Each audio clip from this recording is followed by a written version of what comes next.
Hello, my name's Roisin, and today I'm being grumpy again. Hello friends, and welcome to today's video. A few weeks ago I did a video on things I love in books, which I will leave in the cards, and I really enjoyed doing that and I got some great feedback. And so I'd seen this video also doing the rounds and thought, well, I'm going to hop straight on that trend as well. And so today's video is going to be my bookish pet peeves, or things that I hate in books. I've got an example for each of these books. Some of these things I hated the books that included this example. Some of these things I thought they were good books, but the fact that it included my pet peeve made me knocked off a star or two. Let's get into talking about things that really wind me up. The first thing that I thought of was books that hit you over the head with their political or social message. Now, I don't mind reading books with a polemic message, with something that they want to say or a point that they are trying to make. In fact, that often makes me enjoy a book. But the problem that I have is that there is a fine line to walk between having a moral to your story and beating someone over their head with your opinion. It doesn't even matter if I agree with their opinion or I think what they're doing with their story is good. If they have no subtlety, if everything is too on the nose, I'm going to be annoyed at it. This particularly annoys me if the book is in first person or direct address, because I feel like I'm being shouted at, and I really don't want to feel like I'm being shouted at. Readers are clever. Give your readers the opportunity to work out what you are saying, to understand through subtle intimation, rather than having to state it outright over and over and over again. And the reason that this was my first one that I thought of is because it happened in a book that I recently read, and one that I'm going to talk about more in future videos, so I don't want to say too much about it, but it is 1,000 Ships by Natalie Haynes, which has recently been shortlisted for the Women's Prize for Fiction, and is a retelling of the story of the Trojan War from the perspective of all of the women. The thing that annoyed me was there was perspectives that were from the muse, that were quite clearly from Natalie Haynes, and laying out her ideas on why she was writing this book, and I thought they were completely superfluous and really, really annoying. I find that this seems to be a theme in some of the retellings of Greek mythology from female perspectives that I've read, because it is something that also annoyed me about the Penelopiad by Margaret Atwood.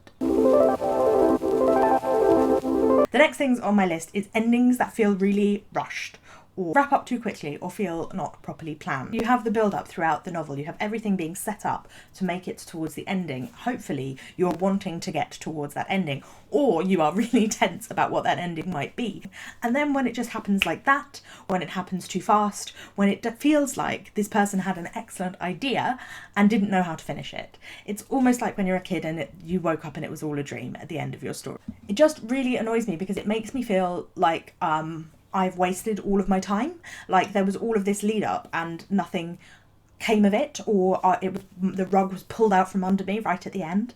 And the one that I'm thinking of for this is YA book that I read earlier in the year, and that is The Opposite of Always by Justin A. Reynolds, where towards the end we start to get this, oh, but I'm not going to tell you all of the times I went back in time, I'm only telling you the highlights, and this happened at the end. And it just felt like, you didn't know where you were going, did you? You didn't know how to get to the end of this book. Another thing that is similar in terms of it usually happens at the end, and that is villain monologues. You got me monologuing! I don't really read a lot of books with villains in, but I really don't want my villains standing there spouting off about why they did everything. It kind of harks back to the hitting you over the head with the themes, but this time it's hitting you over the head with the motives. I should be able to know what the motives of the character is from the context of the story. I shouldn't need them to stand there and spell it out for me. A lot of the things that annoy me about books is when things become too obvious, too didactic. They are a cliche for a reason, and I'm sure there are some people who manage to do it well, or to do it in a way that is laughing at the concept of the villain monologue.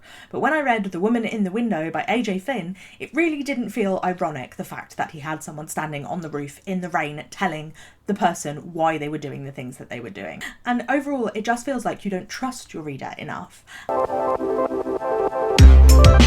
Number 4, I think, is quite a common one that's talked about quite a lot, and that is women who are seen to be cool and badass because they can do physical things that are typically masculine, but they don't actually have any agency or character. They are just tits and swords. The problem I have with this is there is nothing wrong with a woman being able to use swords, but these women are often seen as unemotional or invincible.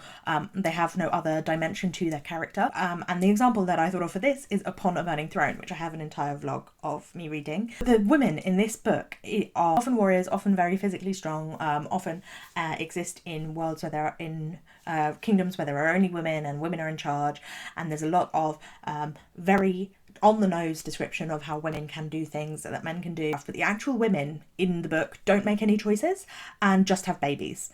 They fight as well in battles, but they don't have any choice in the matter. They just sort of turn up at the battle and fight. There's no in-depth exploration of their character. Upon a Burning Throne isn't a very character-driven book to begin with, but it kind of annoys me that he thought he'd written great women just because those women knew how to use a sword.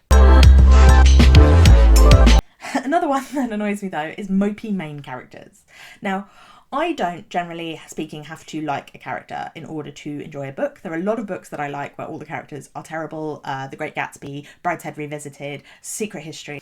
However, I do find it difficult when I'm inside the head of a character who has no agency because they have chosen to have no agency, because they just want to mope around and be really glum and grumpy and woe is me.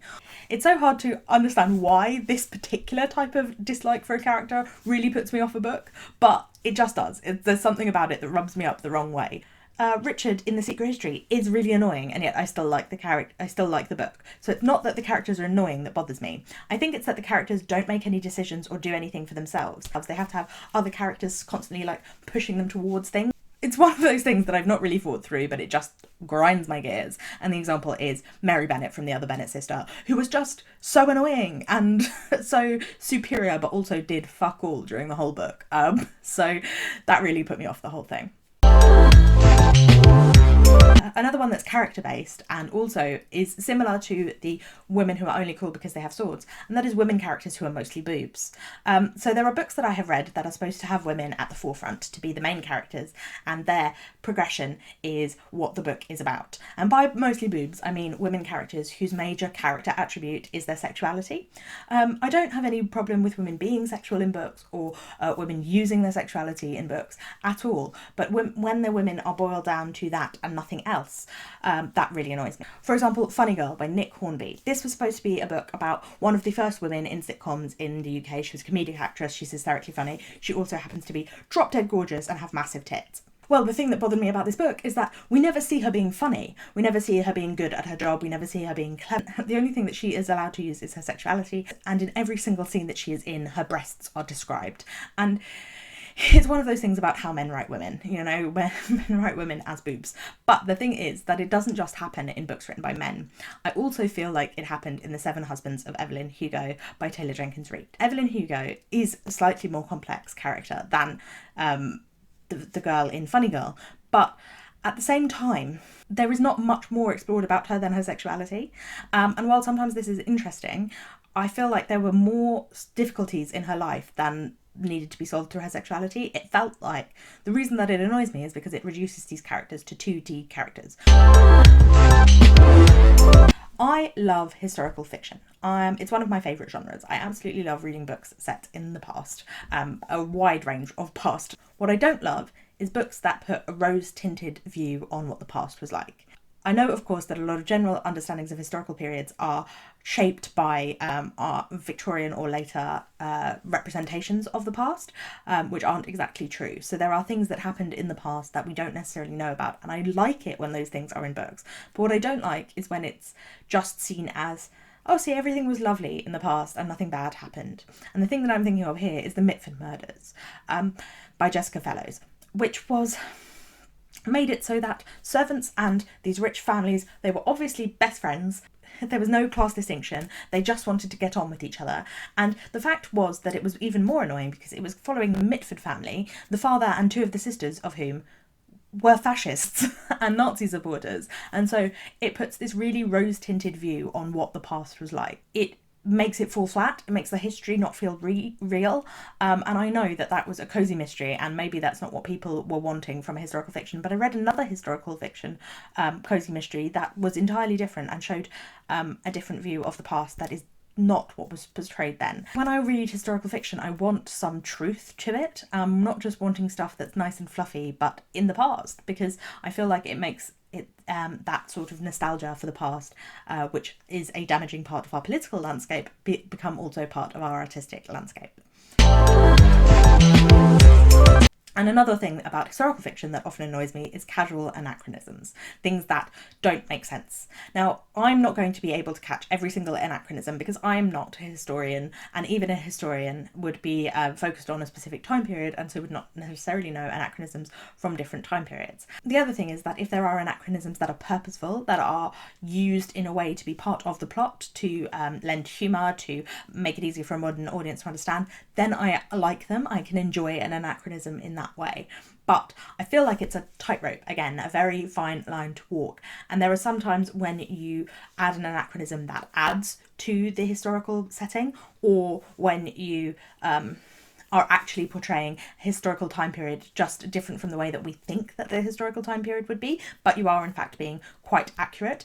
But there are other times when these anachronisms just feel like a lack of research, or are not woven in to feel quite natural. And for me, that was the way with The Foundling by Stacey Halls, where the way that the characters talked and the language used in the book just felt far too modern, and it felt like it was a post-Enlightenment understanding of humanity, even though it was set in the 17th century among working class people for whom the Enlightenment wouldn't have quite trickled down. So for me, it didn't work. One thing that annoys me that is not actually anything that I can say is wrong with a book. Like, it's nothing that a book is a bad book because it does this. This is something that some people absolutely love in books that just doesn't work for me. And that is books that follow generations throughout a family over the course of time. So I quite like books that follow one person throughout their lifetime, but I don't like it when I hop from this character to this character's daughter to this character's cousin to this character's nephew to this character's son, and it's just hopping about through the time periods in order to give you an overview of history, because it often feels too shallow for me, and I feel like I am getting a brief overview of this period before we suddenly hop on to this period, and I don't have time to acclimatise myself or to properly explore a time period before I'm hopped into the next one. And so whilst this is something that some people absolutely love, for me it just makes me feel disconnected and distanced from the book, in a way that I just don't care what's going to happen.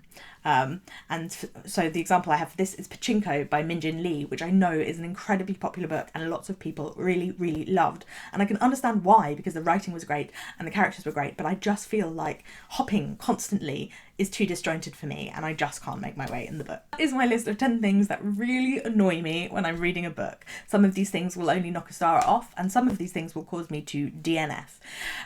So let me know in the comments below if there are any things that you find really, really annoying in books that I haven't mentioned, or if you love any of these things. I would love to hear what your opinions are. Please remember to give this video a like if you liked it, and to subscribe, because I put out new videos every Tuesday, Thursday and Saturday. Thank you for watching, and I will see you again soon. Bye bye!